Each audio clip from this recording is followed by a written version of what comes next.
Just as a disclaimer, we want you to know that some of the movies that we will be reviewing were shot in a different time and era where people of race and sex were not treated equally. We understand this and hope you do too.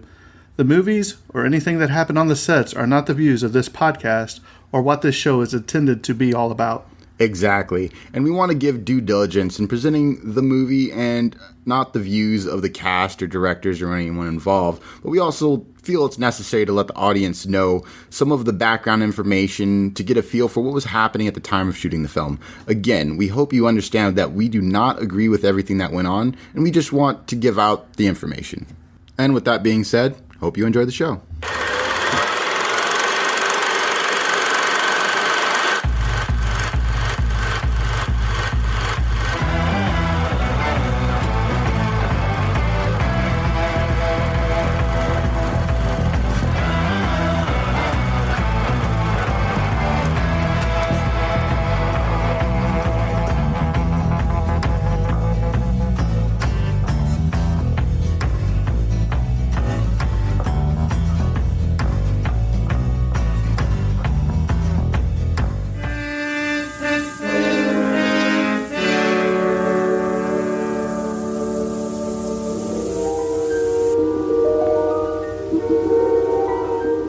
There is a fifth dimension, beyond that which is known to man. It is a dimension as vast as space and as timeless as infinity. It is the middle ground between light and shadow, between science and superstition, and it lies between the pit of man's fears and the summit of his knowledge. This is the dimension of imagination. It is an area which we call the Twilight Zone.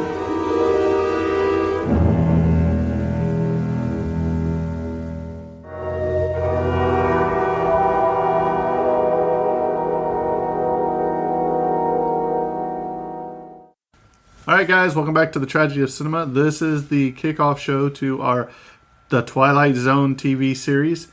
So we're just going to give a little bit of information about the Twilight Zone TV series and a little bit about Rod Serling in this episode, so to prepare yourself for what's to come. Prepare yourselves. Twilight Zone ran from 1959 to 1964. So 5 years. And then came back in 2019. right. But not by Rod Serling. This was created by Rod Serling, who narrated all 156 episodes. Yep. And that's something you always look forward to because they give a little clip and then he's standing there on the set, and he's like, what you're about to see, and it goes into something. Great voice. Wow, fantastic. Fantastic voice. This won several awards, which we'll get to. I didn't want to just throw them all out here at the beginning, but I figured if we go episode by episode, if they've won something for it, then we'll throw it in there. So I think IMDb has the best sounding synopsis I've ever heard for the Twilight Zone. Get the load of this. It said, the ordinary people find themselves in extraordinarily astounding situations which they each try to solve in a remarkable manner. I was like, I couldn't have said it any better myself. Yeah. Rod Serling actually wanted Richard Egan to do narration because of his rich, deep voice. However, due to strict studio contracts of the time, Egan was unable to. Serling said, it's Richard Egan or no one. It's Richard Egan or I'll do the thing myself, which he did himself. Perfect. Right. He was true to his word. Rod Serling actually made up the phrase "the sixth dimension" to use in season 1's opening narration. William Self of CBS asked him, what was the fifth dimension, given that dimensions 1 through 3 are exemplified by a line, a plane, and a cube, respectively, and the fourth is time. Serling answered, I don't know. Aren't there 5? He then changed the narration to, there is a fifth dimension. Because so he thought, for as smart as he was, he was like, well, he skipped the whole dimension. He had come up with the term the Twilight Zone on his own. He liked the sound of it, but after the show aired, he found out that it is an actual term used by U.S. Air Force pilots when crossing the day and night sides above the world. Rod Serling invited viewers to submit scripts. He was flooded with over 14,000 scripts. Oh, wow. And he actually got around to reading 500 of them. However, only 2 were any good, and he couldn't use them because they didn't fit the format of the show. Can you imagine? No. 14,000? I'm sure it could have been like reformatted to work, though. Yeah. Almost all of the men in season 1, introduced by Rod Serling's opening narration, were described as being 36 years old. I thought that was like 36. That means that like midlife. He he's ranked number 1 in TV Guide's list of the 25 greatest sci-fi legends. I mean, I have to agree. I mean, yeah, absolutely. I mean, maybe Alfred Hitchcock can be up there, but is he really sci-fi? You know what I mean? Definitely not sci-fi. Yeah. Due to budgetary concerns for when they started filming season 2, they decided to cut costs by shooting some episodes on videotape rather than film. Wow, okay. Yeah, because videotape was a relatively primitive medium in the early 1960s. The editing of the tape was next to impossible. Thus, each of the 6 episodes was camera cut as in live television on a studio soundstage using a total of 4 cameras. The requisite multi-camera setup of the videotape experiment pretty much precluded location shooting, severely limiting the potential scope of the storylines, and so the short-lived experiment was ultimately abandoned. The limitations using videotape led the network to switch back to film for the rest of the series, despite the greater cost. Yeah. So if you want to know what the 6 videotaped episodes were titled, so if you want to look them up on Netflix, The Twilight Zone, The Lateness of the Hour from 1960, The Twilight Zone Static, The Whole Truth, The Night of the Meek, 22, and Long Distance Calls. So I'd kind of like to see that, to see the, That we'll probably mention again when we get to those. The Dummy from 1962 is routinely voted the scariest series episode by critics, which we'll get to all these. I'm not going to... Yeah. There's a lot of stuff here I could talk about, but let's see here. Rod Serling was often seen with a cigarette during the introduction. You always see him standing there, what I mean? One of the show's sponsors was Liggett and Myers Tobacco Company, and Serling served as an on-screen spokesman for their product, Chesterfield Cigarettes.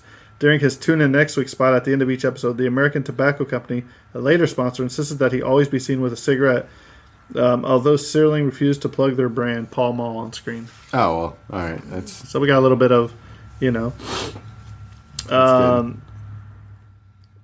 So let me ask you this. What do you think are the top 10 most terrifying episodes of The Twilight Zone, of the originals? Let's see if you can get any of these. I probably won't get any of them because I don't even know any of the titles. Well, I mean, but if you could tell me anything about an episode that's a famous one. I mostly remember just like the first half of season 1. Pat's got one. Pat, what is it? Just where the everybody's thumbs get cut off, and you just see it looks like kind of like the Attack of the Killer Thumbs, where you just see a bunch of thumbs running around. Oh, jeez. I don't believe that is on here. One of them is, you'll know this one, William Shatner played A Nightmare at 20,000 Feet, where he looks out the window and sees that thing on the plane wing ripping the stuff off. That's right, yeah. Right, that's one of the top ones. Eye of the Beholder is another one. And I want to say, is that the one where the lady wakes up in the hospital with the thing wrapped around her head, and she's like, "Doctor, can you fix me?"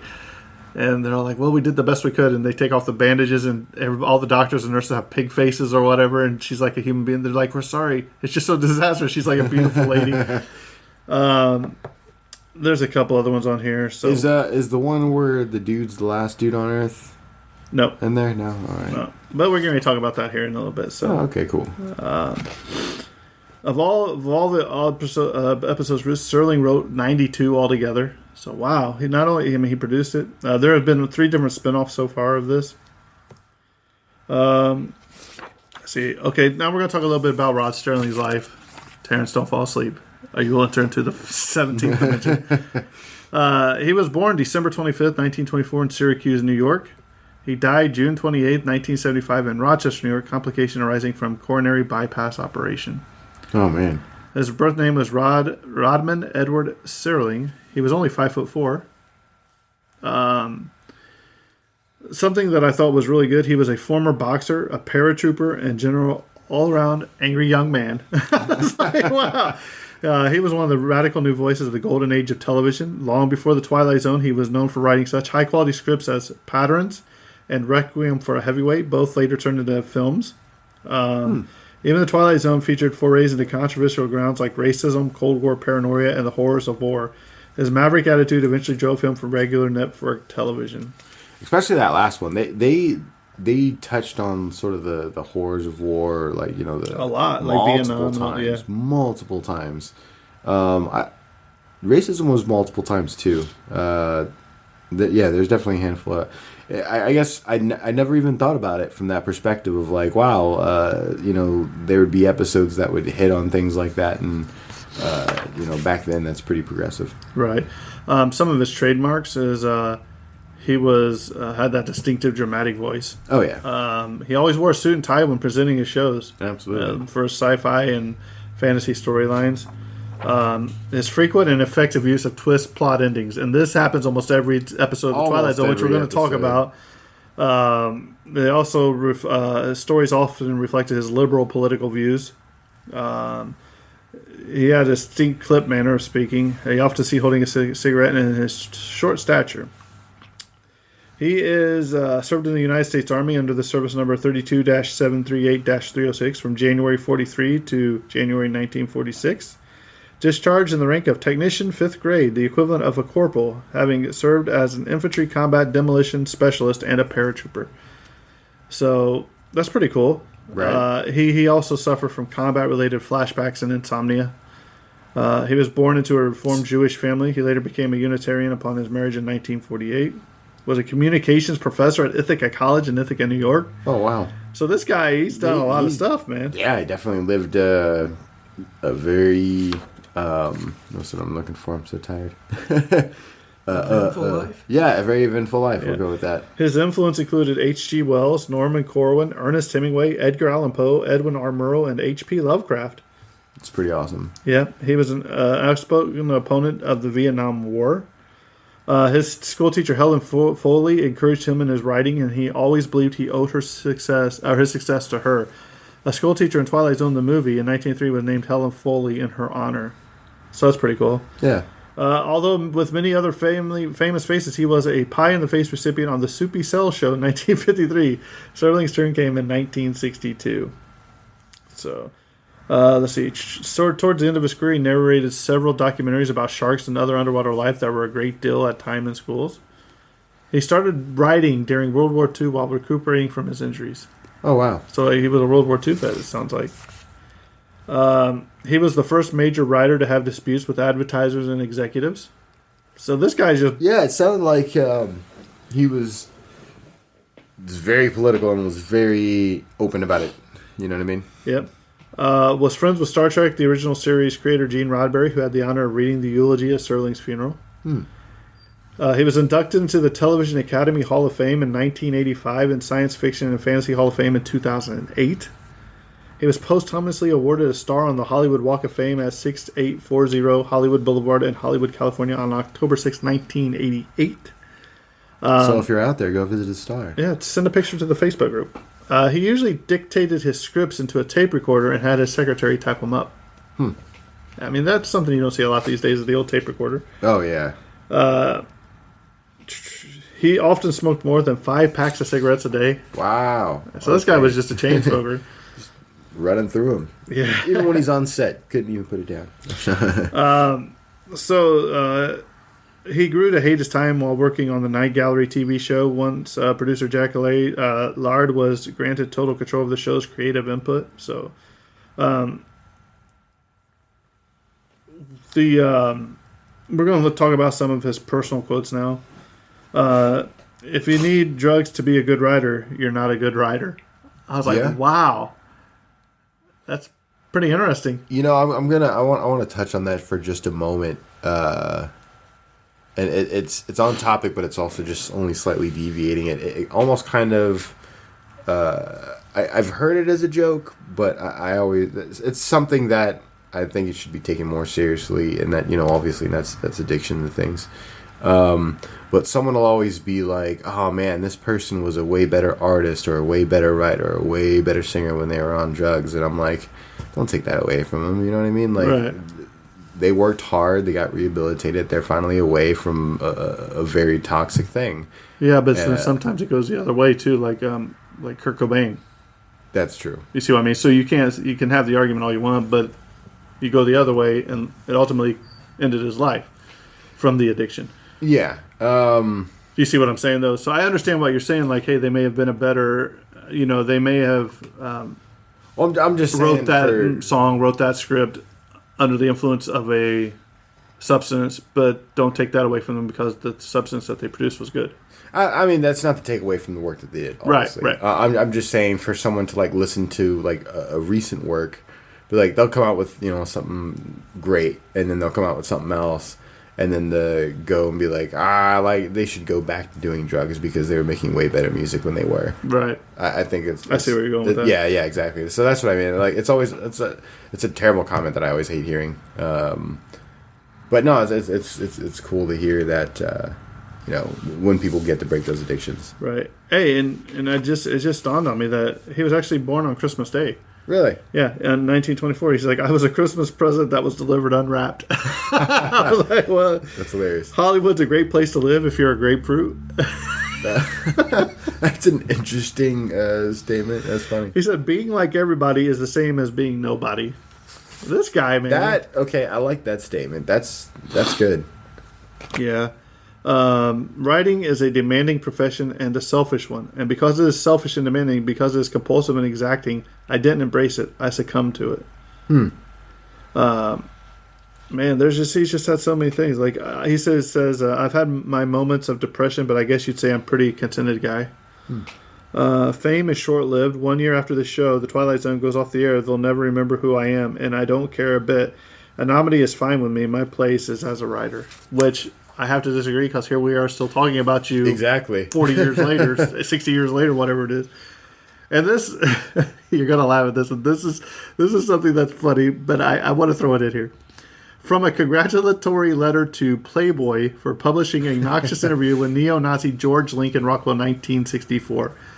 11 years of national genocide and 10 million lives later, we have learned to realize that even the most sophisticated society can still fall prey to an invasion of monsters. It is not public exposure that helps these perverters of human dignity. Rather, it is apathy. Laughter and derision might momentarily embarrass them, but in the long run prove no deterrence whatsoever. What is desperately needed to combat any ism is precisely what Playboy has done, an interview in depth that shows us the facets of the enemy. You should be given a commendation for a public service of infinite value. So there you have it. So that's just a little quick introduction to the TV show and a little bit of Rod Serling's life to see where he was coming from. He was very, against the wars. He had served in the Army. He was a writer, college professor, but just an all-around interesting guy, I think. Oh, yeah. So stay tuned. We're getting ready to kick off the Twilight Zone Season 1, Episode 1 next. That being said, we're going to wrap up this early edition of the total Twilight Zone series, and that's a wrap. And cut.